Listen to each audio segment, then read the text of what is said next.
Jubilee Hills assembly ఉప ఎన్నికల బరిలో అభ్యర్థుల తుది జాబితా ఖరారైంది. బ్రేకింగ్లో చూస్తున్నాం. నవంబర్ 11న పోలింగ్ జరగనున్న ఈ ఉప ఎన్నికల్లో 58 మంది అభ్యర్థులు పోటీ పడుతున్నట్టుగా రిటర్నింగ్ అధికారి ప్రకటించారు. మొత్తం 211 మంది అభ్యర్థులు నామినేషన్లు దాఖలు చేశారు. 81 మంది అభ్యర్థులు అర్హత సాధించారు. వారిలో వివిధ పార్టీలకు చెందిన అభ్యర్థులు, పలువురు స్వతంత్రులు కలిపి మొత్తం 23 మంది నామినేషన్లు ఉపసంహరించుకున్నారు. 58 మంది పోటీల్లో ఉన్నట్లు ఆర్ఓ వెల్లడించారు.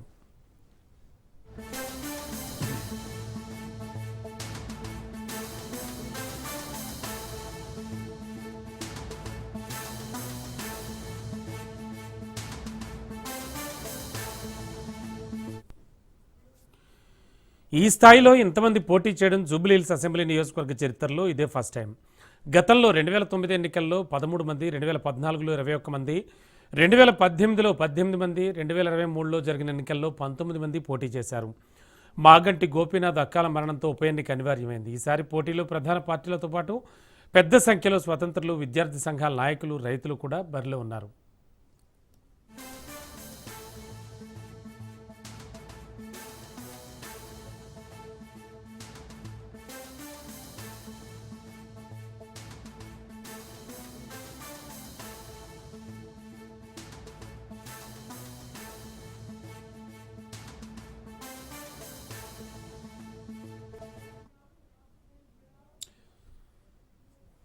లేటెస్ట్ ఇన్ఫో ఇదే అంశానికి సంబంధించి మా కరెస్పాండెంట్ రాజు అందించడానికి సిద్ధంగా ఉన్నారు.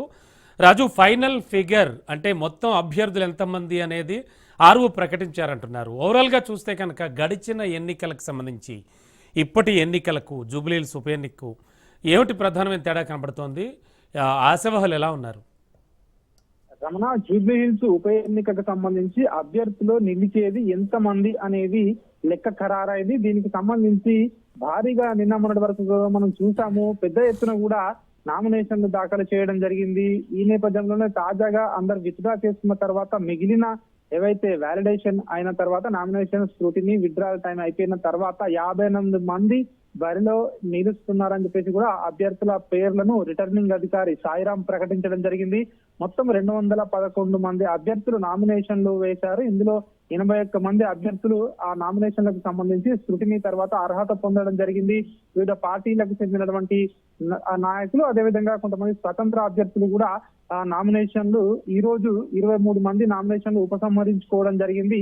ఆ 81 మందిలో 23 మంది విత్డ్రా చేసుకోవడంతో 58 మంది పోటీలో ఉన్నారని చెప్పేసి కూడా ఆర్ఓ ప్రకటించడం జరిగింది. లిస్టును మరి కాసేపట్లోనే అభ్యర్థుల సమక్షంలో వాళ్ళందరికీ కూడా గుర్తులు కేటాయించబోతున్నట్టుగా కూడా తెలుస్తా ఉంది. ఎవరైతే పార్టీ తరఫున ఉన్న వారికి పార్టీ గుర్తులు, అదేవిధంగా ఏదైతే ఇతర వారికి ఏదైతే ఆల్టర్నేట్ గా ఉన్నటువంటి గుర్తులు ఏవైతే ఉంటాయో ఆ ప్రఫార్మాలో ఉన్న గుర్తులు, ఆ గుర్తులు కేటాయించే అవకాశం మనకు కనిపిస్తా ఉంది. ఇక గతంలో చూస్తున్నప్పటికీ ఈసారి భారీగా పెద్ద ఎత్తున పోటీ అయితే చేస్తా ఉన్నారు. గతంలో ఏదైతే జూబ్లీహిల్స్ నియోజకవర్గంలో 2009 ఎన్నికల్లో చూసినట్టయితే 13 మంది బరిలో నిలవడం జరిగింది.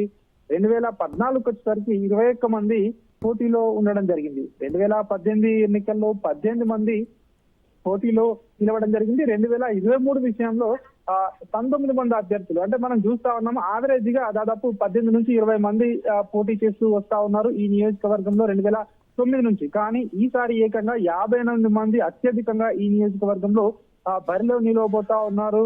సో దీనికి సంబంధించి బీఆర్ఎస్ పార్టీ అభ్యర్థి మాగంటి గోపీనాథ్ మరణంతో ఈ ఉప ఎన్నిక అనివార్యం అయిపోయింది. దీనికి సంబంధించి మొత్తానికైతే 58 మంది బరిలో నిలుస్తున్నారని చెప్పేసి కూడా రిటర్నింగ్ ఆఫీసర్ సాయిరాం అయితే కొద్దిసేపటి క్రితమే ప్రకటించడం జరిగింది. సన్నా, ఓకే, థ్యాంక్ యూ.